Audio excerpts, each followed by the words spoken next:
And I'll tell people too, sometimes success doesn't always involve money. That's true. Right. Sometimes people are just doing the wrong thing. If you're doing something you hate, you need to find another thing to do. Yep. Yeah. Even if it means less money, you've got to find a way to do something that you can live with. Yeah. Otherwise, you'll waste your whole life doing something you hate. If I could shovel shit and make as much money as I could have made at that car dealership, I'd have went and shoveled shit. And the reason I say that is, for me, I'm different. I will do whatever mundane task it took to make as much money as I can to accomplish this objective. To get to something you love. To get to something I love. I agree. But I won't do that for 40 years. No. Yeah. No. Right? Like, there's a difference, right? Yeah, I think there's some people that are trapped in this thing for a decade, 2 decades, 3 decades, and they hate it. Like, to me, like, I don't know about that. And time is relative, right? So it actually it has the like, our perception of time is that it speeds up the older we get because we have less of it. So if you're doing something you hate, you need to immediately figure out how to get out of that. Yeah. Yeah. Because if you don't, it'll be over. Like, you'll just you'll be at 65 and be like, wow, I just did something terrible my whole life, and now I have no options. Oof. Yeah, and I don't get That's a scary place, man. And I don't get this 65 or 75. or no. I mean, like, I don't get. I know what it is. It's when the company. We talked about this a few weeks ago too. But when the country is being founded, these people that run these businesses, we're trying to figure out a way to train their workforces, and that's where our education system comes into play, right? Some version of that. Yeah. And there's these rules. He's like, oh, well, you can work to your. What's the rate now? I don't even remember these. And was a financial planner at one point. Was it like at 65 you can get full retirement, but at like 60 and a half, or 59 and a half? Now it's like 67 is full retirement. You could get a retirement, but if you waited a few more years, you get a little bit more money. Like, these things are so stupid to me. Like, why would you ever retire, period? You should always want to do something. Honestly, yeah. Because they've done studies on people's brains, and all the studies show that if you retire, your brain immediately starts to deteriorate. Yeah. If you're not constantly doing something new. Yeah. You need to be working on something. Yeah, retiring for me, people are like, oh, so we're not going to have Social Security. I'm like, I'm not counting on Social Security for my income. Like, if that comes in, if I get it later, great, but that's not. Yeah. I'm not like, oh, Social Security, buddy. Let's go. What you got for me, Uncle Sam? I'm not doing that. Like, when it gets there, and I used to feel differently about this, Warren Buffett doesn't collect his check, his Social Security check. Obviously, he's a billionaire. He doesn't need it. But there was a period where he wouldn't, when it used to be checks, he wouldn't cash the checks. He just wouldn't take the money. Well, the thing is, though, it still builds up. Yeah. Right? It's still his money. He never cashed the checks. It sits in his account. Well, in the account the government has for him. So then eventually what he'd do is he started taking the money and just donate it.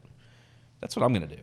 Yeah. Nice. I don't want the damn money. Like, I think that hopefully by the time we retire, there'll be a much better monetary system. I agree. But it won't be an issue. Because you need for those people that are mediocre to be able to have all their basic needs and live their mediocre life, but not be depressed and suicidal and all this stuff. Because even if they're just living a mediocre life, if they have all their basic needs met, they're still going to invest into our economy. They're still going to reinvest in society. But at the same time, we don't need to pay for that either, at least not all of it. Mm-hmm. There needs to be a better value on money, so that's part of the equation.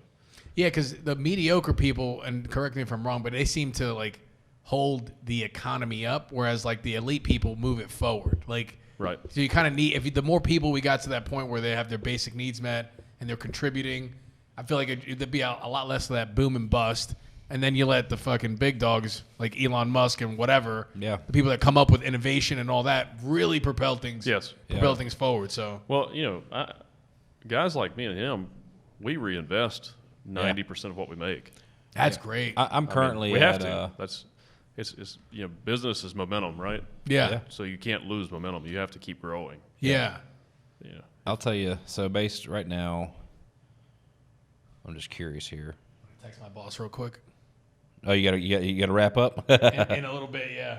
Yeah. I mean, you're right. I think we're like 95% of every dollar we make gets reinvested. Now, if you think about that, there's people out there like, oh, you should save 10% for the rest of your life and you'll be fine. Like, we reinvest 95% of every dollar we make. Yeah. And really, the other money is just living, right? And with the exception of this last year, where I've actually started doing some things with my family, we didn't take vacations for 4 years. Like to get back where we need to go, you got to sacrifice. It's delayed gratification. Oh yeah. I'm on the Dave Ramsey plan now because I'm still paying off student debt.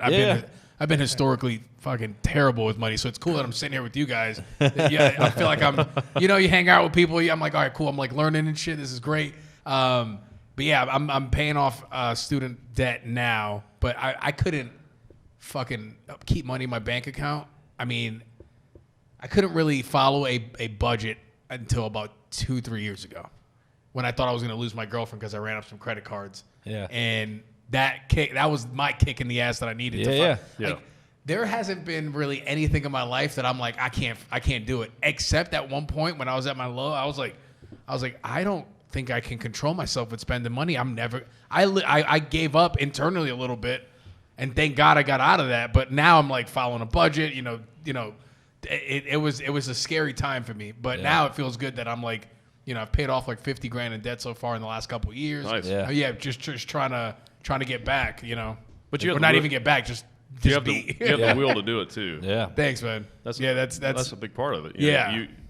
You believe that you can overcome that, and you did. Yeah.